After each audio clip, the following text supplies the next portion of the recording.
Παναγιά μου, βάλε το χεράκι σου, τι θα δω και σήμερα. Α, ωραία. Το Β3. Αυτό δεν είναι τμήμα. Κατσικό τη NASA. Σπυρόπουλος. Ξεκινήσαμε και καλά. Με τους σημεοφόρους. Τουλάχιστον αυτή τη φορά Δημήτρη και έβαλε όνομα. Όλο το άλλο πεντακάθαρο.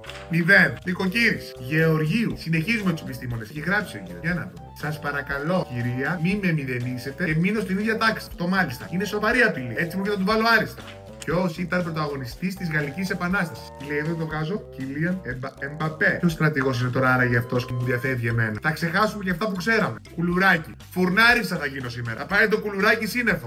Εδώ κοίτα. Καρμπόν. Πώς δεν βάλαν και το ίδιο επίθετο? Θα κοροϊδέψουν εμένα τώρα. Ακόμα και τα κόμματα ίδια είναι. Ας είναι ίδιος και ο βαθμός. Θα κάνω ίδια κουλουράκια. Δεν θα πάνε καλά. Άντε και ξεκινάει η Νικολούλη μας. Να τα επιστρέψω λίγο. 0. Ποιο γεγονός σηματοδότησε την αρχή του ψυχρού πολέμου? Το πολύ κρύο. Χαραμίζεται αυτός εδώ πέρα. Μετά σου λέει το brain drain. Μη μας φύγουν στο εξωτερικό τέτοια διαμάντια. Ποια ήταν η σημαντικότερη ανακάλυψη της αναγέννησης? Dubai Chocolate. Κουλουράκι. Με γέννηση Dubai Chocolate.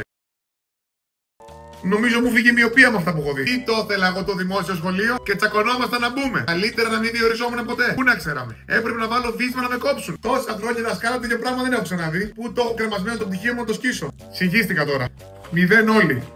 Έλα σούλα μου, ξέρεις στρατηγό Εμπαπέ? Γάλλο. Αν δεν σου λέει κάτι. Σ' αφήνω, έλα, γεια. Βασιλακόπουλος. Δεν μας έφτανε ο αδερφός του πέρσι, έχουμε και τη νέα έκδοση. Σόι πάει το Βασίλειο. Να σου να ήταν και προειδοποίητο το τεστ. Τι θα διαβάζαμε? Δεν θα πάω από πίεση τελικά. Από γραπτό του Κυριακόπουλου θα πάω. Α, ορίστε. Και ένας μαθητής της προκοπής. Όλα σωστά. Αμάρι της τάξης. 8. 10 δεν παίρνει κανένας. Αύριο θα έχουμε κάτι γέλια στην τάξη. Περιμένω να με βλέπουν έτσι σαν χάνει και να έχουν και απορία γιατί πήρανε 0. Ούτε να δω Νικολούλη δεν έχω όρεξη. Πού είναι το τικούν μου? Πάω να κοιμηθώ.